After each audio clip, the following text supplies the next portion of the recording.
जय हिंद साथियों। आज की क्लास में हम लोग पढ़ेंगे कुंभ मेले पर निबंध, जो कि बोर्ड एग्जाम 2025 क्लास 10th और 12th दोनों के लिए इम्पोर्टेंट होने वाला है। दोस्तों, निबंध लिखते समय हमें सबसे पहले रूपरेखा लिखनी पड़ती है। रूपरेखा वो होता है जिसके अंतर्गत हम बहुत सारे हेडिंग लिखते हैं ताकि निबंध लिखने में हमें आसानी हो। तो हमारा पहला हेडिंग होगा भूमिका, यानी कुंभ मेले का परिचय। ठीक है, उसके बारे में हम लिखेंगे। दूसरा हेडिंग होगा कुंभ मेले का इतिहास, यानी कुंभ मेले की शुरुआत कब से हुई। तीसरा हेडिंग हम डालेंगे कुंभ मेले के आयोजन स्थल और समय, यानी कहाँ कहाँ पर कुंभ मेला लगता है और कितने वर्षों पे लगता है। इन सब चीज़ों के बारे में हम लोग तीसरे हेडिंग में बताएंगे।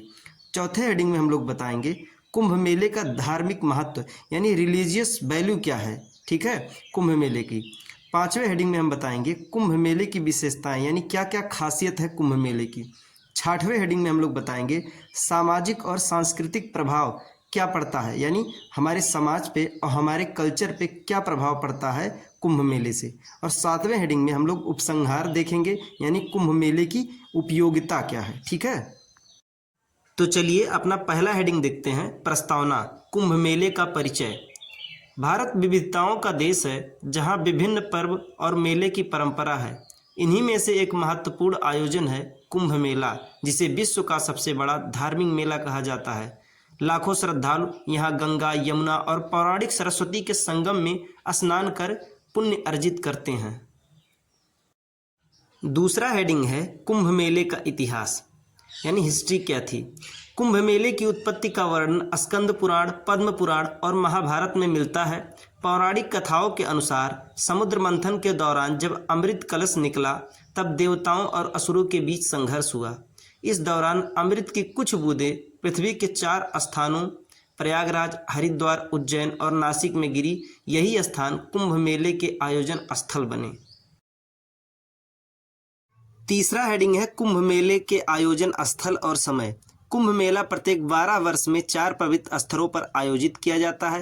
पहला प्रयागराज उत्तर प्रदेश त्रिवेणी संगम पर, दूसरा हरिद्वार उत्तराखंड गंगा तट पर, तीसरा उज्जैन मध्य प्रदेश क्षिप्रा नदी के किनारे, चौथा नासिक महाराष्ट्र गोदावरी नदी के तट पर। अर्धकुंभ 6 वर्ष में और महाकुंभ 144 वर्षों में एक बार प्रयागराज में होता है। चौथा हेडिंग है कुंभ मेले का धार्मिक महत्व, यानी रिलीजियस इंपॉर्टेंस क्या है। हिंदू धर्म में कुंभ मेले का विशेष महत्व है।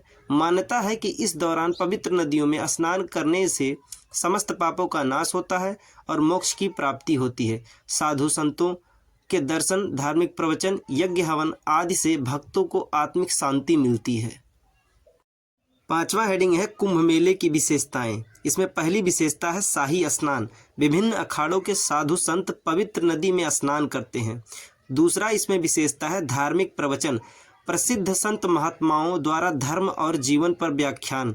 तीसरी विशेषता है धार्मिक आयोजन, लोक कला, नृत्य, संगीत और अन्य सांस्कृतिक गतिविधियाँ। चौथी विशेषता है विशाल जनसमूह। देश विदेश से करोड़ों श्रद्धालु इस मेले में भाग लेते हैं। छठवां हेडिंग है सामाजिक और सांस्कृतिक प्रभाव। कुंभ मेला न केवल धार्मिक उत्सव है, बल्कि यह भारतीय संस्कृति की झलक भी प्रस्तुत करता है। यहाँ विभिन्न संस्कृतियों और परंपराओं का मिलन होता है, जिससे राष्ट्रीय एकता और सांप्रदायिक सद्भाव बढ़ता है। सातवां और लास्ट हेडिंग है उपसंहार। कुंभ मेले की उपयोगिता। कुंभ मेला भारतीय संस्कृति की जीवंत धरोहर है। यह न केवल धार्मिक आस्था को सुदृढ़ करता है, बल्कि लोगों में एकता, सद्भाव और आध्यात्मिक चेतना का संचार करता है। कुंभ मेला विश्व में भारतीय संस्कृति और परंपरा की महानता का प्रतीक है। साथियों, जितना अभी तक मैं बताया हूँ, एक एक करके आपके स्क्रीन पे चल रहा है। आप इसका स्क्रीनशॉट ले सकते हैं वीडियो को पॉज करके, और 1-2 बार अगर आप पढ़ लेंगे तो ज़रूरी नहीं है कि आप इसी को एग्जैक्ट डिट्टो लिख के आएँ। आप अपने हिसाब से भी बना के लिख सकते हैं। ठीक है, बाकी कोई दिक्कत हो तो आप कमेंट्स में पूछिए, मैं आंसर ज़रूर करूँगा।